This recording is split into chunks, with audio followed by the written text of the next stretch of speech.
For several months, the world has been consumed with one burning question. Why hasn't Vex uploaded for over 3 months? Well, the truth is really quite obvious. The North Korean government is trying to kill me.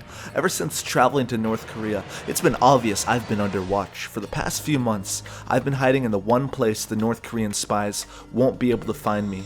The Icelandic Wilderness. You see, the Icelandic tundra is the perfect location to hide.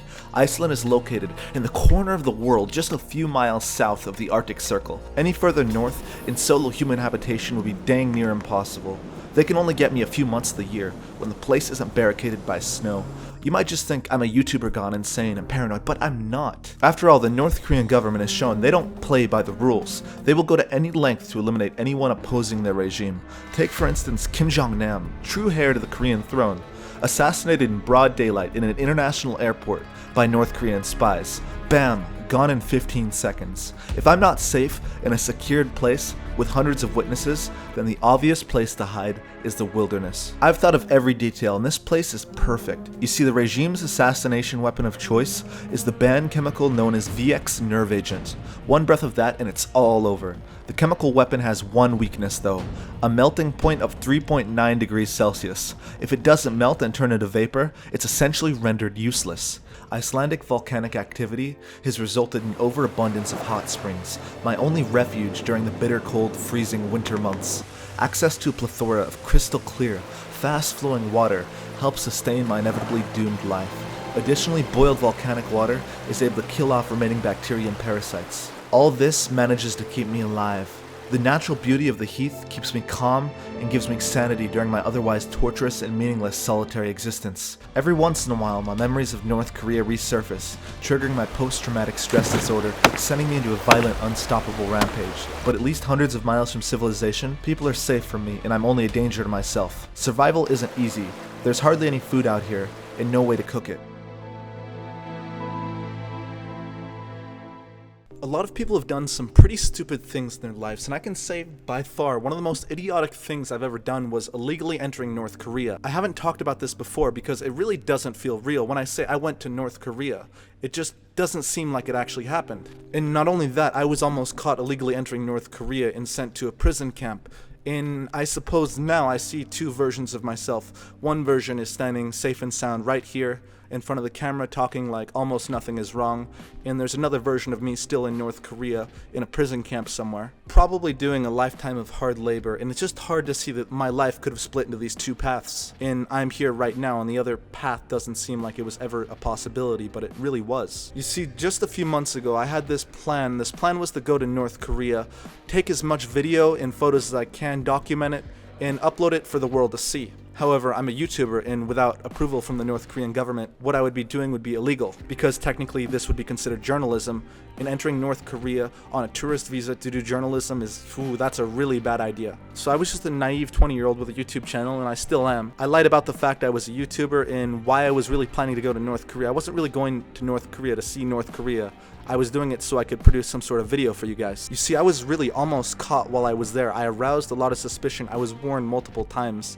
It was not a good situation that I was in. But in the process of doing so, I got some good video of North Korea, which is, I think, somewhat important. Maybe you've heard of Otto Warmbier. If you haven't, he was a 21-year-old university student from Ohio, and he went to North Korea with the intention to do something illegal, just like I was. And he stole a poster, and he was arrested at the airport, and shortly after that he was killed by the regime. You see, me and Otto kind of have a similar story. We were both university students, both American. We were both traveling to North Korea for the exact same tour, the New Year's Eve tour. He was 21, I was 20. We both stayed in the Yanggakdo Hotel, except we were exactly 1 year apart from each other. We both had the intention of doing something illegal when we came. In my case, it was to record unauthorized video. In his case, it was to steal a poster. He went during the 2015 tour. I went during the 2016/2017 tour. The one difference between us, though, is that he was caught for what he was doing and I wasn't. I traveled to North Korea while he was currently arrested. No one had heard from him, but at the time, no one knew that he was secretly brain dead, being basically kept alive on feeding tubes before the North Korean regime returned him to America. Weird things started happening to me almost immediately after landing in Pyongyang. It seems like a relatively normal airport, Pyongyang Airport, just like any other international airport, except most of the people there aren't really people, they're just soldiers. We were the only flight arriving, and we were the only foreigners there. You may have heard North Korea has a major power problem. They don't have enough electricity. If you just look at them from a satellite image, you can see they're basically a dark spot on the world. I had purchased two $50 bottles of alcohol in China, which I had brought to Pyongyang with the intention of gifting to the tour guides, which is kind of customary. We collected our baggage and waited for the rest of the tour group to collect their baggage before passing through immigration. The last thing I remember about that bag of alcohol was it was sitting next to my luggage in front of the conveyor belt when all of a sudden everything just went pitch black. We had been warned that blackouts were a really common occurrence in North Korea, but this one even took our Chinese guides who were experts off guard because they had never witnessed a blackout in the international airport, which is supposed to have special reserves of electricity. The airport blacking out here is really unusual. There was no emergency lighting whatsoever. The only light in the airport was coming from people's phones and their flashlights. After 5 minutes, the lights come back on and everyone continues on normal as if nothing had happened, except I noticed that my bag of alcohol was missing. I search around the baggage area looking for the alcohol. There's nothing. I ask a bunch of the tourists. No one has seen it. No one's touched it. So the Chinese guides advised me to go to this lost and found office, which is pretty empty. There's just like one person there who probably never gets anyone. And I go into the office and I tell them my alcohol's missing. I don't tell them it's stolen, but it's pretty obvious at this point that it's been stolen. There's really nowhere it could have gone. Half an hour later, the lost and found office calls me back and they managed to locate the bag amazingly, right? Except the bag is completely empty, as in the alcohol has been taken out. And it's just now an empty bag. The bag's obviously been looted, and they just hand me the bag and smile as if nothing had happened. I ask what happened to the alcohol inside and whether it's been stolen. They just shrug, saying no one's ever had anything stolen from the airport before, so I guess that would mean I'm a first, or maybe they're saying mine wasn't stolen, it was just misplaced. But either way, they were trying not to make a big deal out of it, and they weren't being very helpful, so being in North Korea, all I could really do was say, well, thank you for the bag, smile, nod, and leave. We both acted like nothing had happened and we went our separate ways. The only thing I could be happy was that it wasn't my suitcase. So it's pretty obvious that when the lights blacked out, a soldier, who was the only person who could have taken it, picked up the bag and just walked away. It's really kind of a perfect crime because there was no lighting and obviously CCTV wasn't working because there was no electricity and no one could have seen anything, and the soldiers can really do whatever they want. Passing through immigration is where I was really getting scared because immigration in North Korea is the make it or break it point. There's no in between. This is where people get arrested, either when entering or leaving the country. You might think for the whole trip that everything is fine until you're the last person in line at the airport and they say you can't go through and they just escort you away to a room and nobody really notices you're missing until everybody's already on the flight. The baggage search is definitely the worst part because this is where they found Otto Warmbier's poster, and as soon as they did that, they just escorted him away and he was never seen again. I was scared simply because the amount of camera and microphone equipment I had in my bag would kind of give away the fact that I wasn't just an amateur photographer or anything, and that I might have been professional videographer or journalist. They pulled out of my bag a Canon 70D, a GoPro, a head strap, a laptop, a shotgun microphone, a camera tripod, a Blue Yeti microphone, batteries, and 500 gigabytes worth of SD cards. I had a lot of gear with me, which was really quite stupid because it wasn't subtle at all. The soldier searching me definitely knew that what I was bringing was basically professional equipment, and a lot of it for a 5-day trip only. During this whole search, my heart was basically pounding, adrenaline was going through my body, and I was just trying my best to appear calm, collected, and act like I wasn't feeling anything. The soldier turned around to me and straight up just looked at me and said, "Why do you have so much equipment? Are you a journalist?" And obviously this was the question where if you answer yes to, you get escorted away, and if you say no, maybe you'll be okay. So I just told them no, it's just some Christmas presents that I'd recently gotten. I wanted to test them out while I was here. I told him I just wanted to capture as much of North Korea as possible because this was a once-in-a-lifetime opportunity, and apparently I hadn't given away how scared I was because he just nodded and acted like it was nothing. Had I answered yes to his questions, I would have been arrested on the spot for being a journalist under a tourist visa in North Korea, and I don't think I would have been treated too kindly for that. At the time, me and the soldier were basically in two different mental states. I was in complete panic, and he was probably completely bored just searching tourists. I just found it amazing how, despite being in two different mental states, neither of us gave anything away. Taking video in North Korea was surprisingly difficult and extremely stressful, but not really for the reasons I expect. You see, most of the problems didn't come from the North Koreans, but from the actual other tourists there. You see, most of the people who travel to North Korea aren't exactly the youngest. I'd say most are within their middle age towards retirement age. Me being only 20, I was actually the second youngest person there out of the 300 or so who were staying in the Illegally hotel at the time. On top of this, me vlogging and doing a lot of video recording caused me to stand out quite substantially. And a lot of them actually ended up making me a bit of a meme, in fact, mocking me and not being very nice to me because I was standing out so much by recording a lot of the tour. Because I was doing something different, I stood out from everybody else, and because of this, I noticed people started excluding me. Whenever I'd sit down to drink, people wouldn't be very welcoming. Whenever I'd sit next to them on the bus or try to strike up a conversation, they wouldn't be very eager to engage with me.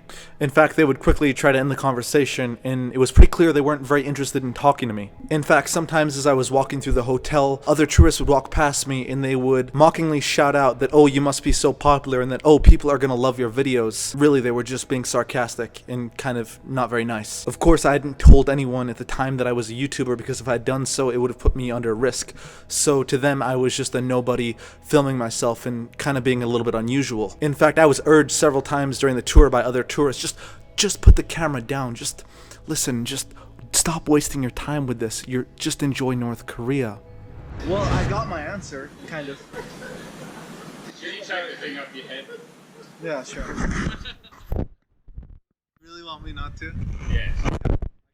In fact, I believe on the last day I was talking to a French guy who was maybe age 30 to 35, and he had told me, your life must be very sad if you have all the time to go home and review this video. The level of hate I got just for recording video really struck me off guard, because this wasn't what I expected in North Korea, especially not from tourists. I expected my main problems to be from the North Koreans. Being excluded, called names, sarcastic comments even when I walked past groups of people, that was all the kind of stuff that I faced while being there. In fact, this actually kind of reminds me a lot of high school, except the people are 50 and 60 years old, except making jokes at the expense of a 20-year-old. A lot of people would say the high school mentality ends after high school, but something really valuable I learned from this experience was that it can happen with anyone at any age, in any place. In fact, this was probably one of the most demotivating things during the whole time. Several times I was kind of about ready to give up, about ready to stop recording myself, but then I decided, okay, I need to power through this, just ignore the comments and all the thoughts of everybody else, and not let what middle-aged people think of me stop me from doing what I know is right. One of the worst parts of this whole experience was being mockingly called a YouTuber, while in fact I actually was, but couldn't tell anybody, because if I did, then I could be arrested. Every time a drunk middle-aged person came up to me and told me to stop doing what I'm doing, it frustrated me so much, because I was angry at these people. I just wanted to say, look, I'm 20 years old and I've done more in my life than you've done in possibly your entire life, and I just couldn't do it. I just had to pretend like I was an amateur, like I had amounted to nothing, and that I was just doing this for a hobby or for fun. In fact, I had to play along with the stereotype of being an amateur, because the more amateurish and idiotic I looked, the less likely I would be to be held at the airport for potentially being a journalist. There's a really bitter feeling that comes with being mocked by others and having to pretend that their misguided judgments about yourself are actually the truth. An issue I consider completely different from recording myself was the recording of other people, which also posed quite a problem. I avoided this, but honestly, no matter what I could do, a Westerner or something would often end up in the background of my video, which honestly even I didn't want, because it kind of ruins the experience of North Korea. What really irked me out about North Korea is the fact that the tourists there would get really mad at you if they somehow accidentally ended up in the background of your video. One instance of this was when I was in an elevator, just walking around with a GoPro on my head, seeing what activities the hotel had to offer. When in the elevator, from a group of people, a lady stopped me and asked me if I was recording. Of course, I told her I was, and she told me to immediately stop recording. I'll come in then, guys. Are you going down? Yeah, we're going down. Yeah. Woo! That's not on, is it? It is. Can you turn it off? I don't want to be filmed. Oh, of course. Yeah. Normally it isn't such a problem to ask someone to stop recording you and let that be that, but you have to remember this is North Korea, and the more you think about it, the more stupid it kind of becomes. First of all, you're in North Korea, you travel to the least free country in the world, and you have any expectation of privacy whatsoever. Secondly, there's a camera in the elevator recording video and audio at all times. Thirdly, the Illegally hotel actually has an entire floor dedicated to monitoring guests 24 hours a day, 7 days a week. Fourthly, my GoPro videos were around 1 hour each, and no one really cares about a random tourist in the background of the video. Nobody cares about who you are or the fact you're in an elevator. The ironic part about asking me not to record you and to end my recording is that now you have differentiated yourself from the hundreds of other people in the video. You've now stepped into the limelight and you've made yourself stand out. It's funny because this video was honestly extremely uninteresting and would have just sat on my hard drive for probably a few years before it's deleted. And the fact that you asked me to stop recording you, you're now one of the only pieces of evidence I have of the complications I was facing from other tourists. By far the worst experience I had with tourists in North Korea was when I was just standing alone in a bar having a drink by myself. When a large group of tourists mobbed me and forced me into the corner of the bar and took out their cell phones and started recording me with their flashlights on. They forced me against the wall, and this was a demeaning high school mentality attack against me. The best thing I could do in this situation when mobbed by other people recording me was just act like it didn't bother me and that I was totally fine with it and I was totally in on the joke, right? I have no issue with people recording me ever, but the fact that you organized this attack on me in such a patronizing way and wanted to demean me by doing it just didn't sit right with me. That's some high school level crap. And I really don't think anyone would appreciate that, and that certainly wasn't what I was doing to other people. Before you go to North Korea, you have to go through China because the only planes from North Korea actually land in China. Before I went to North Korea and China, I had to sign this contract, and everyone has to sign this contract. Basically, it says you're not a journalist, you're not a religious proselytizer, and that any footage you release or photos afterwards have to be pre-approved before being released. Basically, the problem is the North Korean government doesn't want negative footage or negative pictures being released from the country, but they really have no power to stop people once they're outside North Korea. So the North Korean government found an interesting solution to this dilemma. You see, only certain tour companies are allowed to actually take tourists to North Korea, and if any journalists travel with these companies, then that company essentially gets a ban from taking tourists abroad, and that's happened before. So in order to stop leaks of negative photos or video, the travel companies essentially have you sign a piece of paper that says you can be sued if you release video that causes future harm to their company. So essentially, if you go to film or take photos in North Korea, the only stuff that can be released is positive information about North Korea. So North Korea solved this problem really cleverly by using travel companies to censor information in a completely legal way. There's actually plenty of examples of this happening. Just take, for instance, this video by National Geographic of a North Korean ski resort. It has 2 million views, and it actually makes North Korea look like an amazing place to travel to. They have drone shots, beautiful scenery, slow motion footage, sport. It actually makes North Korea look amazing. That's some nice steep slopes. We can go get some speed on that. Basement where all the excitement of the hotel happens. There you go. That's it. Hold that. Toes up.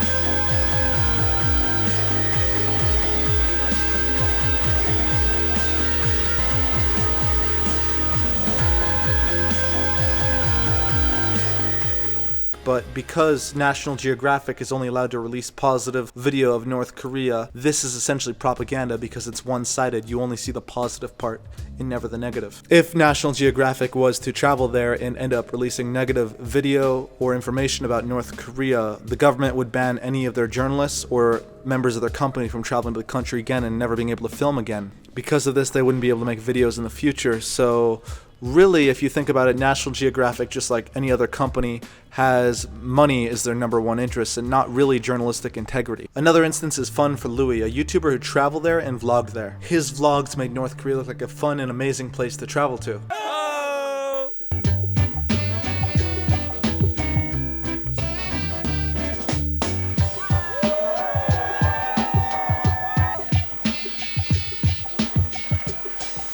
Why don't you join it? Yeah, there's not enough surfboards, but when... I want you to join it.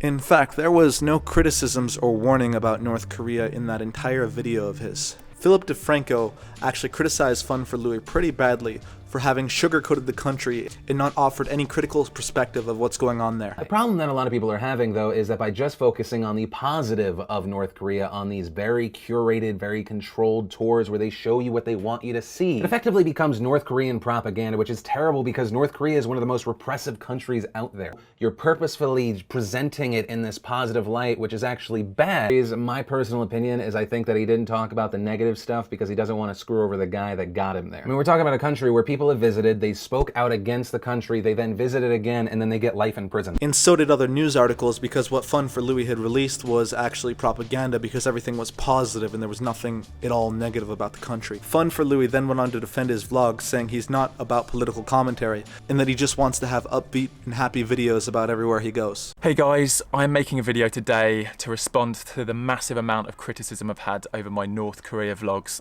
I am not an investigative journalist. I don't really do political commentary. He briefly touched on not wanting to jeopardize the non-profit organization who helped him get there, because doing so would possibly restrict their travel in the future. So I want to explain how I ended up going on the trip now.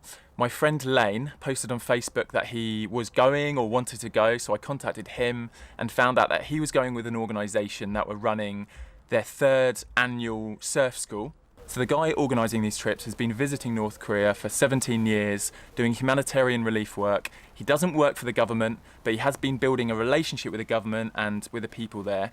And I don't want to jeopardise any of the work that he's done with the content I've been creating. What he failed to mention was that he signed a contract, just like me, prohibiting any negative content about North Korea ever being released. But the one thing that irks me is the fact that he claims his video are not propaganda. Propaganda is presenting only one side of a story, and by basis the contract he signed only allowed him to release one side of the story. So what he did release was indeed propaganda. Definitely makes what FunForLouis did despicable, because he was only really telling a half-truth the entire time. He never told us the full story. He never even warned people or told people that maybe you shouldn't travel to North Korea. If you look at the statistics, around 800 Americans travel to North Korea every year. In this year, 3 Americans have been detained and not released.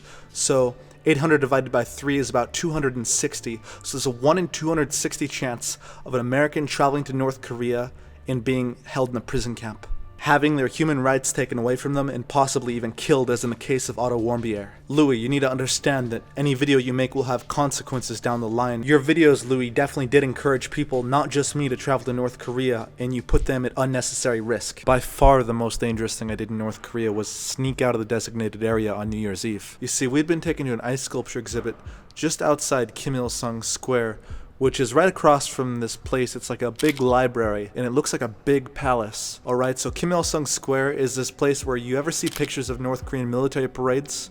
Well, that's where they're held, so it's kind of a sacred place to the North Koreans. Because it was New Year's Eve, the whole plaza in the ice sculpture area was especially popular, so soldiers were actually blocking the crowds and doing crowd control, only allowing people in and out when there was enough space for people to move. So there's soldiers absolutely littered everywhere, and I start recording with my GoPro. To my surprise, the North Korean guides for once had told us we were allowed to roam around on our own, but we were not allowed to leave the smaller ice sculpture plaza. This was basically the only amount of freedom we'd been given since we'd been in North Korea, and honestly felt really amazing just to do my own thing for once. And even this freedom had been granted out of necessity rather than goodwill, because it was so crowded the North Korean guides couldn't even keep tabs on us anymore, so that was really their only choice. Okay, the ice sculptures are great, but I see the Grand Palace off to one side, lit up beautifully at night, and I want to go there. Only issue is there's soldiers littered absolutely everywhere, and it's illegal for a Westerner to walk around on their own without a guide with them. Of course, I don't look Korean, but I'm wearing a hat and a scarf, and I can conceal my face pretty well. I think just enough to the fact that I would look indistinguishable from everybody else. Everybody, even the Koreans, are basically trapped in this plaza because the soldiers are blocking exit because it's too crowded. So I come up with a plan. The plan is, because it's dark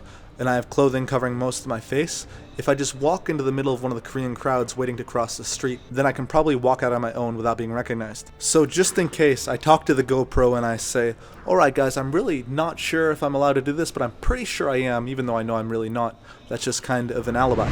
I would like to cross the street, but I'm a little worried because the military, I don't know what their instructions mean when they let people cross. So I don't want to get in trouble by crossing at the wrong time. And then maybe they'll stop me and delete my footage. Yeah, we can't exit right now. We have to wait for the soldiers to let us through. Kind of don't want to cross though. Fuck it, YOLO.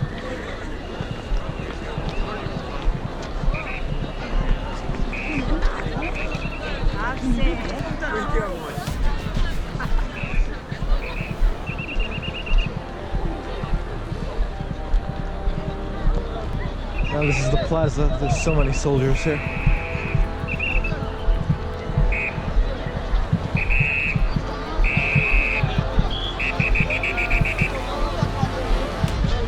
At one point I even just say YOLO to the camera because I'm like, alright, I'm just gonna go for this. This is what I want. Fuck it, YOLO.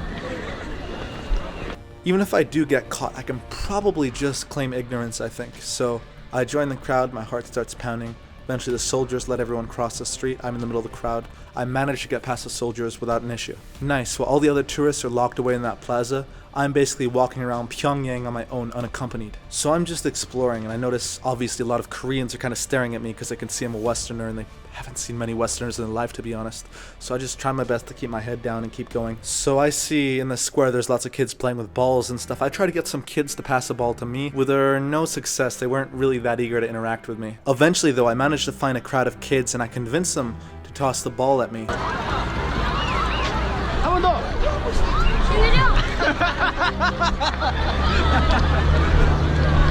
Alright, they seem to enjoy that. I don't think they get to interact with many foreigners. And as they toss the ball at me, I go to headbutt it, but of course my GoPro just comes flying off and it smashes into the floor.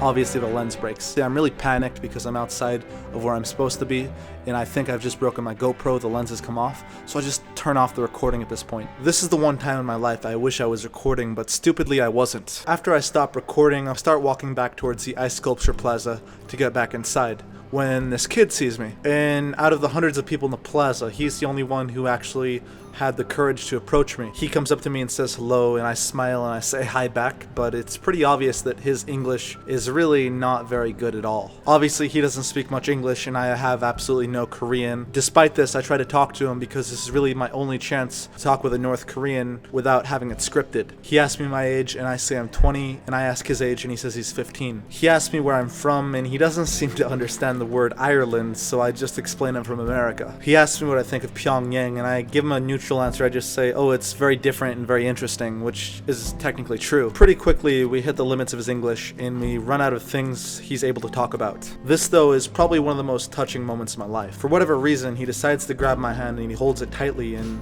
he won't let it go. He just stands there and stares at me. It's clear he wanted to say something but wasn't because his English wasn't good enough, and of course I wanted to ask him all kinds of questions about North Korea, but I couldn't because my Korean wasn't really up to scratch. So he keeps holding my hand, and of course we can't talk to each other because the goddamn language barrier stops us. But the kid just won't let go of my hand no matter what I do. He just keeps holding on to it, and this goes on for about 2 minutes, and his friends have kind of gathered around and they're staring and stuff. And eventually I manage to convince him that I have to go, and he of course lets go. I say bye, he says goodbye, and I guess we just go on our ways from there. It's so bizarre to think I'm probably the only foreigner he's ever seen in real life, and most definitely the only one he will ever talk to in his entire life. In fact, unauthorized contact with people on the streets of North Korea is actually illegal there. It still stays with me. I really wonder what this 15-year-old kid wanted to ask me but couldn't because he didn't know how to say it. And even still, I wonder like how he is and what his future life will be like in North Korea. I can't even remember his name because it was some Korean name, and yeah, most definitely I'll never know what actually happens to him. Of course I feel sorry for him because he'll never be able to leave North Korea. Honestly, kind of sad.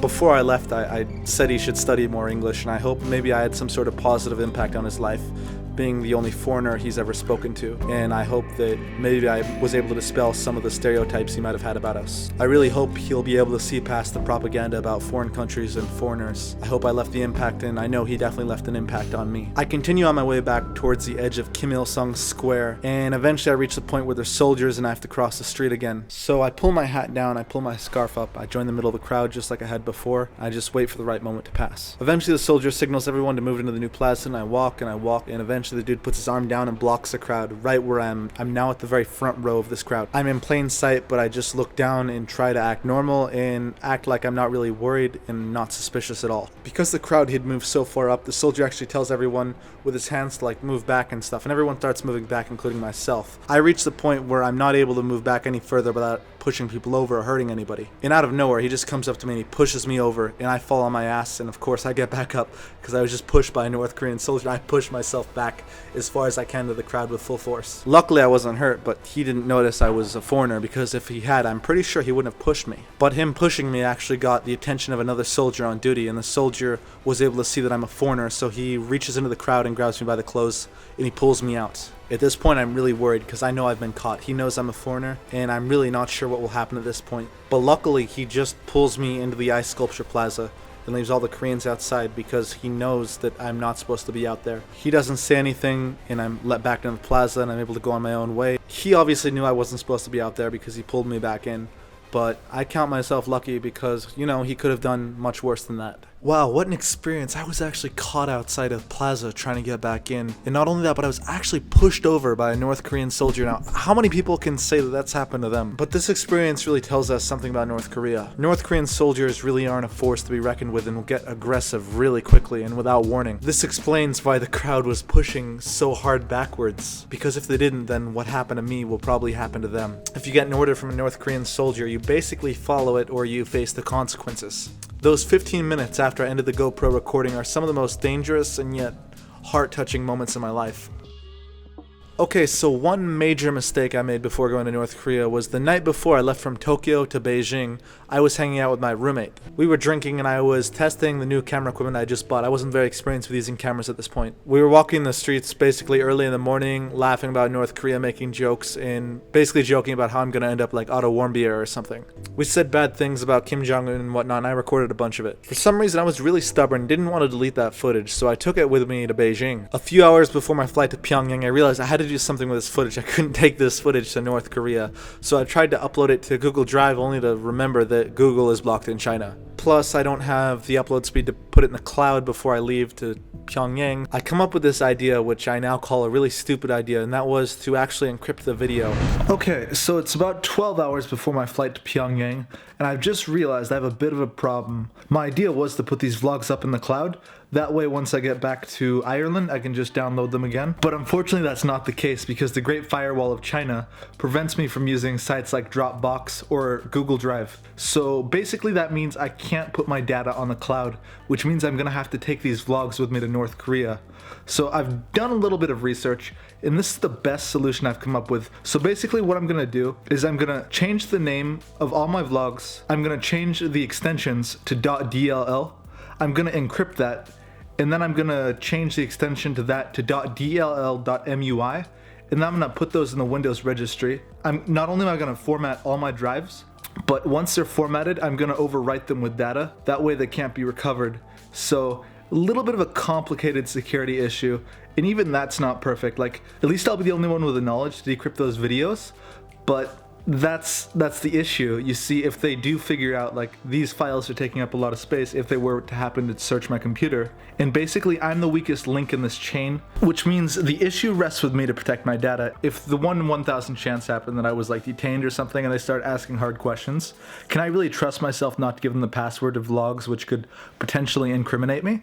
Not only that, but if I take AXCrypt with me to North Korea, then I can actually encrypt some of the footage I have there and hide it on my PC is sort of an extra layer of security because sometimes people get their SD cards confiscated from them, and I don't want that to happen to me. I definitely don't want to lose all the footage that I've taken. But of course, this requires me to take the encryption software with me to North Korea, which was a huge dumb mistake at this point, because if it was somehow found on my computer, then I would probably be sent to court for espionage or something stupid like that. I kind of counted on the computer literacy of North Korea to help me out in this sense, because if they searched my computer, unless it was an expert, they really wouldn't find anything unless they start really digging deep. They'll find these .bat folders which are like 10 gigabytes large each. At the time, I thought the risk was worth the reward, but looking back, this was the dumbest thing I could possibly do, and this was the one thing that if I was caught doing, I would have been definitely thrown in a prison camp.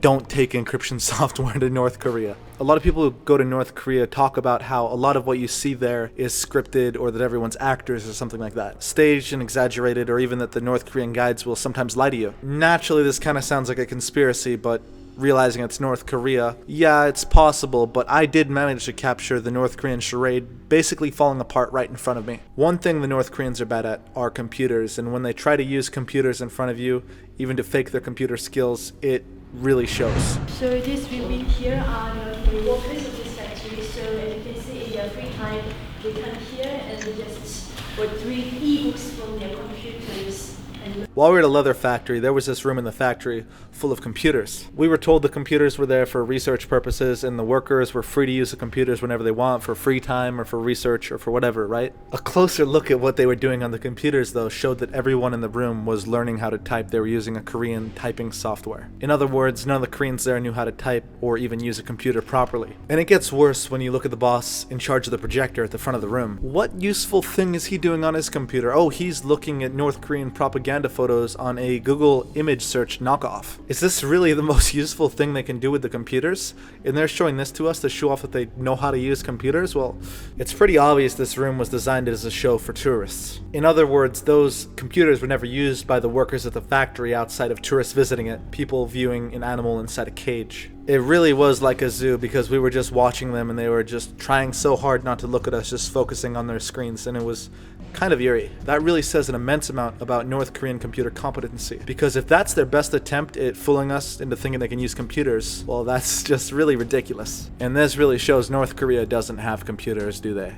Poor computer skills had further been shown in this massive library. You see, in this library, there was this rocket right in the middle of it, which had launched a North Korean satellite into space. Surrounded by the rocket were thousands of computers on multiple stories of the library.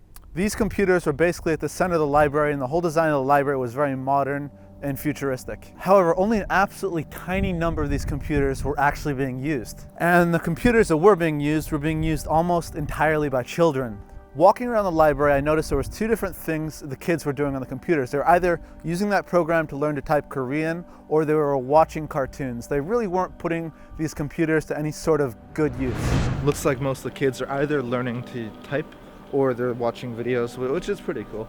Like, they have access to these computers because they're in Pyongyang. And besides the photo I've shown, there were more computers in a different part of the library, like absolutely hundreds of them, and there was only like 2 or 3 people using these computers. So somebody asked the question of, like, where are all the people? Like, this place is massive, and it's like, it's mostly empty, and it seems just because it's New Year's Eve, there's really nobody here. And considering, like, this place hits thousands, like, it's just completely empty.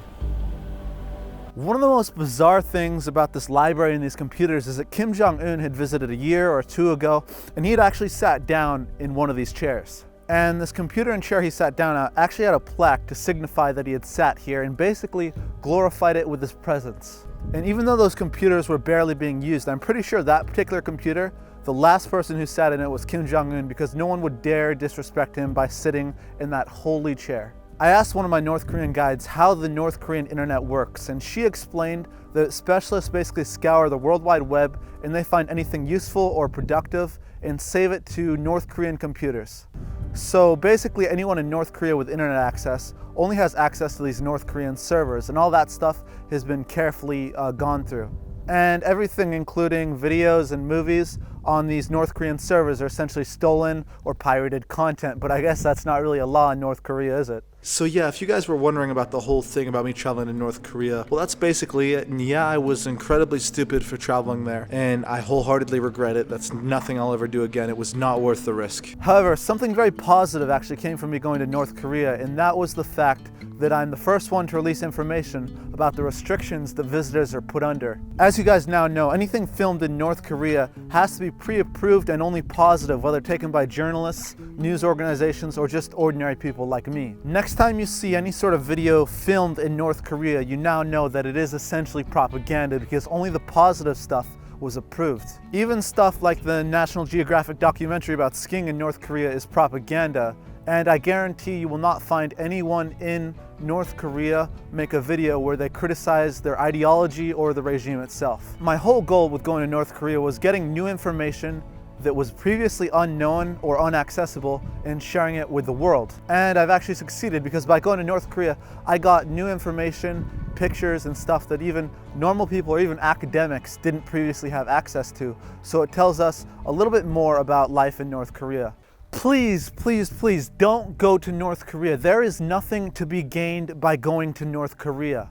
All the tours in North Korea go to the exact same place, they're the exact same, and there's nothing new to be gained by actually going through these tours. You're just going on the same thing that everyone else has before. But if you really do want to experience the North Korean tour, there's plenty of videos on YouTube which will show you exactly the same thing as you can experience. Remember, this is a really dangerous country with 1 in 266 Americans being put in labor camps in a particular year. Otto Warmbier is dead. There are massive risks and no reward. Don't go to this country. It's as simple as that, and that's what FunForLouis should have told you guys. Listen guys, I need you to do one thing. Please download this video and save it to your hard drive. I can almost guarantee this video is going to get taken down, so you have my full permission if it gets taken down to go re-upload it anywhere you want. Keep this video alive if it gets taken down. This video will not be censored. Remember, I signed a contract which prohibits unauthorized video like this. However, it states in that contract that it's technically only valid in Hong Kong and not in Ireland or anywhere else I filmed the video. So I really don't think it legally applies at all. This video took an incredibly long time to produce, from the idea to traveling, to filming, to scripting, to commentating, to recording video footage, to editing that footage and getting it out on YouTube. In fact, the whole thing from idea to final product took over 1 year. Now, if you think I did the right thing by making this video, spending my time on it and releasing this new information, subscribing is what allows and pushes me to release censored information like this. Now, a lot of you don't even know that I have a Twitter, and you'd be surprised the amount of crazy stuff that goes on in the background of a video that no one really knows about, that people really should know about. So if you do actually use Twitter, you may as well follow me at VexB4C, because you will learn about all this crazy stuff that goes on in the background. I also do have an Instagram where I post professional photography. If you'd like a pretty photo or something on your Instagram timeline, like once a day, you can follow me at VexB4C on Instagram. I do high quality live streaming on Twitch. I do like IRL outdoors and talking with people and interacting in cities and traveling. So if you do watch Twitch, I'm just on twitch.tv/VexB4C. You should follow me because otherwise you really won't know when I'm live and you won't get to experience the stream. I also have a Discord where I talk to fans, discord.gg/vexed. And I do also reply to all messages on Twitter. My DMs are open if you have any questions or request any video footage that I have of the raw video. And please guys, consider subscribing, because odds are if you don't subscribe, you'll never be recommended one of my videos and you'll probably never see another one of my videos again, and I'll just be gone because that's how the algorithm works. So if you're not subscribed, this might be the last chance you have to see me. This has been an incredible journey, a long project, and as always, thank you guys so much for watching. I hope you enjoyed and have a wonderful day. Glad that's over.